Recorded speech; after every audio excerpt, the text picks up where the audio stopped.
This video is going to cover installing your baseboards and hip boards. Now we're going to put our baseboard on. So what I'm going to do first is I'm going to remeasure my 6 inches because my mark's on the outside. And it doesn't have to be exact on this. Just give me an idea. And then mark 3 inches in the center. There's 3 inches. So that's my center point of where my board is going to be, my 6-inch board. And then we're going to take our 1 1/4 inch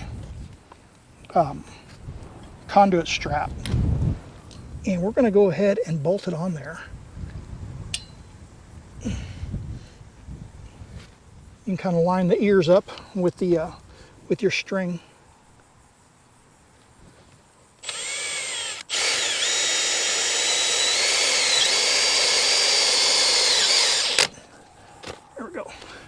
And we're going to do that to all of the center poles, not to the end one. All right, that's good.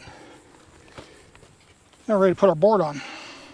Okay, now that we got all of our supports for our baseboard, Margaret's holding it at one side down there.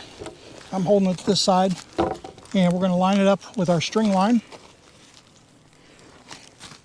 or our marks, either one, it doesn't matter as long as you do. And we're going to do the end one first to hold it up.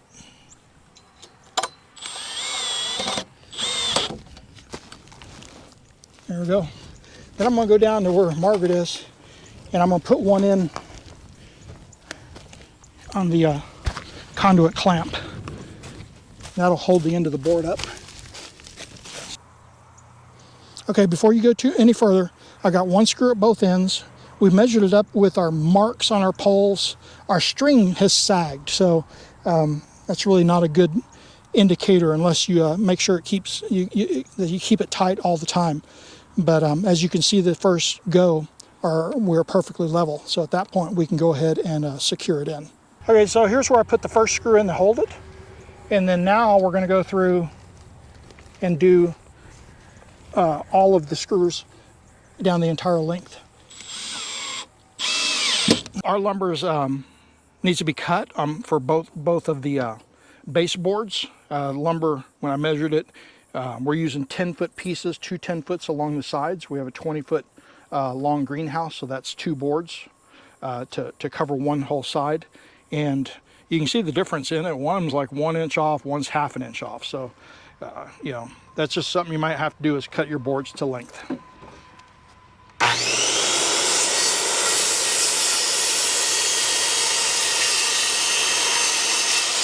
As you can see, we got our 2 boards on now, the one in the front and the one in the back, and we've got our seam in the middle of it. We're level. So I had these plates, metal plates in my garage that I'm going to use to kind of pull this together. It'll just make it a little bit stronger. It's got nice marks on it for your center point, so you just line it up with that.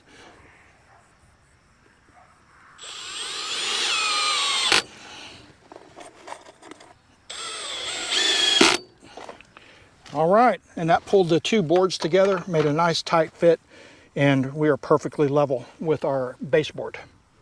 Okay, what we're doing next is we're going to do the hip boards. That's the ones that go up here, kind of like at your hip. And they're going to be 36 inches above your baseboard.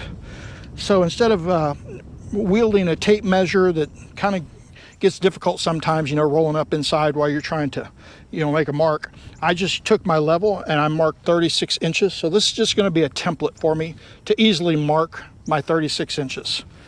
So what I'll do, I'll just put it on there like that. Get my marker out.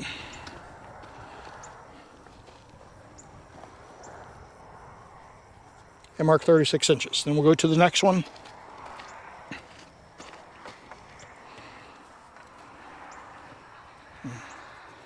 Do the same thing, and we'll do that all the way down on both sides. So one of the things that we did was had Margaret go around. She measured 3 inches up from the bottom of our hip board. This is the 36 inches from the baseboard, and our hip board is 6 inches wide, so that's halfway of where our hip board is going to land. That way I can put this conduit clamp and it'll land in the middle of the hip board. So then we're going to drill it in to hold it.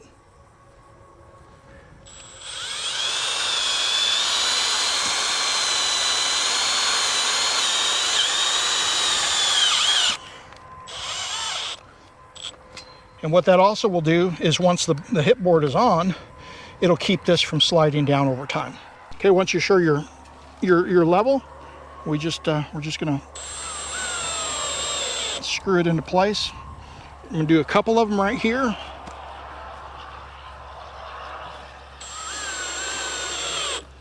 Okay, and like we did on the baseboard, we're going to put a plate here to join the hip board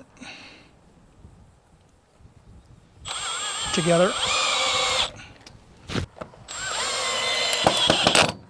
Okay, then we'll go do the other side.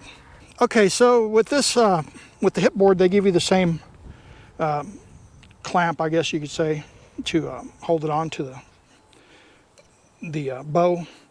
But there's a problem with it, is that on the bottom, the pipe is 1 1/4 inch.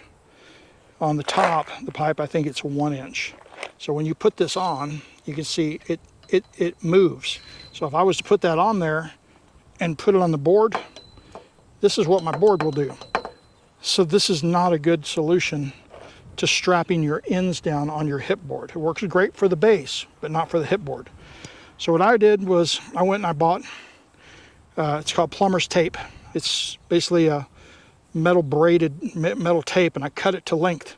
And we're going to put one of these, or 2 of these on each end. We're going to put it here. I already pre-cut it to the length that I need it.